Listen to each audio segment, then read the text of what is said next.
What's good, everybody? This is the Kid DC Wrestling back at it again with another video. If you haven't checked out my June 11, 2021 SmackDown review, go check it out if you can. But this is technically it's June 12th. But either way, it is AEW Dynamite. It is Friday. You know what that means. AEW Friday Night Dynamite. And, I wasn't here to review last week's show because, again, I was on vacation. But from what I heard, it wasn't a strong Dynamite after what was a really pretty good pay-per-view that was AEW Double or Nothing. But for this week's show, I thought this was a pretty good, decent show. We're not going to waste any time. We're going to get right into it. We kicked off tonight with Christian Cage versus Angelico. I thought this was a pretty good match.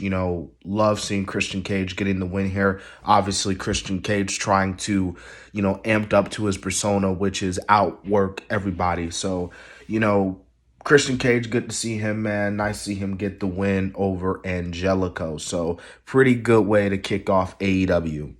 So, we had a few segments here tonight. I'm going to first start with, I know it was later on in the night, but let's talk about it.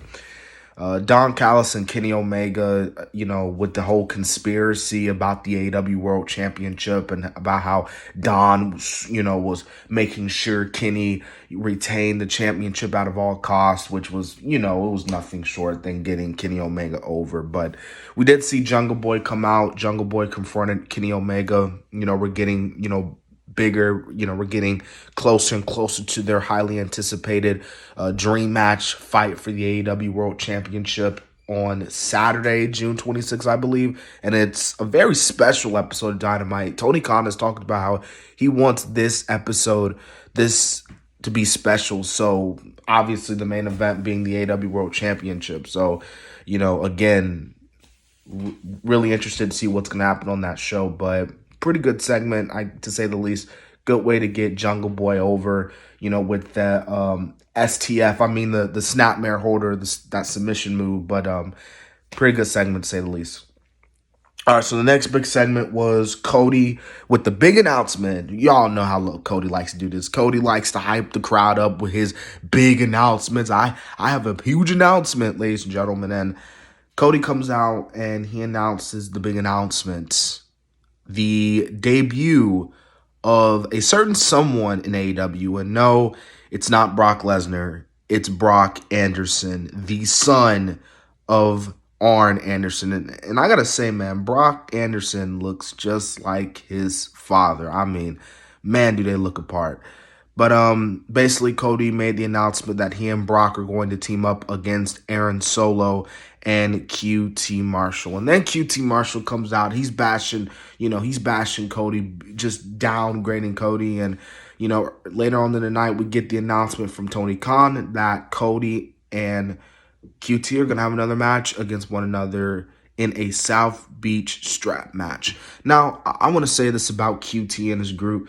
Me personally, I don't see QT and his posse being a main event heel stable like the Pinnacle. I feel like that this is mainly reserved for, the mid card, maybe lower than that. And you could tell a lot of the AEW fans don't really like this whole QT this factory crap. A lot of people not really liking QT.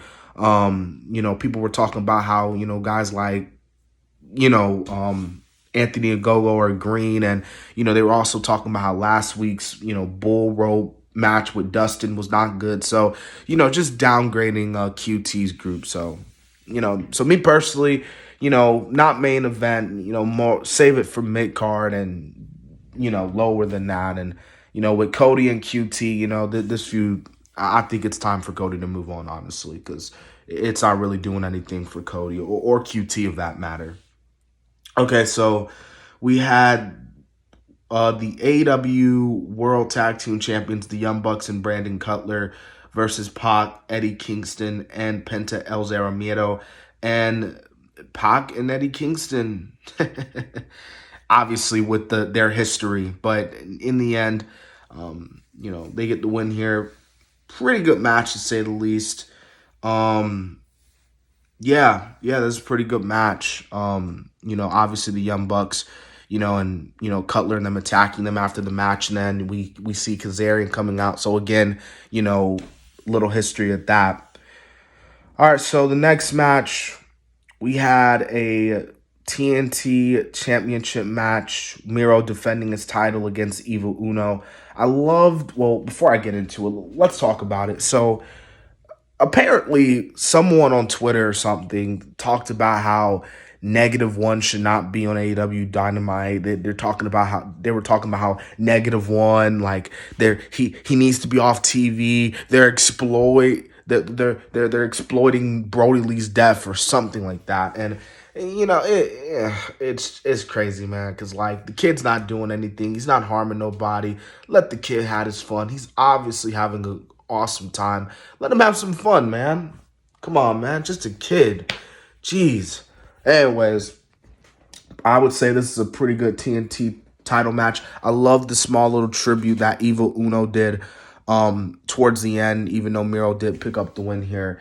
And honestly, if there's anyone out of the Dark Order I can see being TNT champion anytime soon, it's going to be 10, because we heard the commentators early on in the main event. They said it themselves. Brody Lee handpicked 10. I think it would make more sense to put the title on 10 rather than put the title on either like a Stu Grayson or John Silver, even though John Silver is over with the peeps over in AEW, especially on being the Elite. So we had Lance Archer squash some guy. Really cool to see Lance get momentum off of, that loss to Miro. We got a really good promo from Sting. Well, not Sting and Darby Allin, but from Scorpio Sky and Ethan Page. Pretty good to say the least. I want to say this about those two guys. Scorpio Sky, yes, he's good, but I don't really find him believable. And hopefully that will change later on. But since his tag team is formed, Ethan Page, I've just found more as more natural than the heel. I guess Scorpio's just lovable as a babyface. I don't know. Okay, so the Pinnacle spoke for the first time since their Stadium Stampede match, their loss. They wasn't, pissed off about it. They were okay with it. They were each dragging, the Inner Circle one by one. You had, FTR talking about with the Santana and Ortiz, like, when did you guys win the tag team titles? That's right, you never did. You had Sean Spears call Sammy Guevara a glorified house jobber. You had Wardlow diss Jake. You had MJF diss Jericho. So it seems like, yes, you're still getting the Inner Circle versus the Pinnacle, but they're splitting it up. FTR, Santana and Ortiz, Wardlow, Hager, Spears, Guevara, and then Jericho and MJF. And then you had the Inner Circle destroy the Pinnacle limo. So, man, the Inner Circle just humiliating the Pinnacle any chance they get. All right, so we got, in the main event, we got the tag team match Playa. We got Hangman Page and 10 taking on Brian Cage and Powerhouse Hobbs. Pretty good match, to say the least. Pretty good, solid main event. Ricky Starks slapped Brian Cage. Brian's going after him. And then, of course, Hangman and 10 pick up the win in Dynamite. Like I said, this was a pretty good, solid show. There wasn't really anything negative. Next week, they were talking about how Andrade El Idolo is going to be sitting down with Jim Ross. So, interested to see that. Like I said, this is a solid AEW Dynamite. This has been the Kid, DC Wrestling. I hope you guys enjoyed it. Join me back tomorrow as I review not AEW, but Impact Against All Odds. Obviously, the main event, Moose versus Kenny Omega. Maybe they could have had Moose show up on Dynamite tonight. Maybe, because the pay-per-view was literally tonight. So, it is what it is. But anyways, this has been the Kid, DC Wrestling. And so, yeah.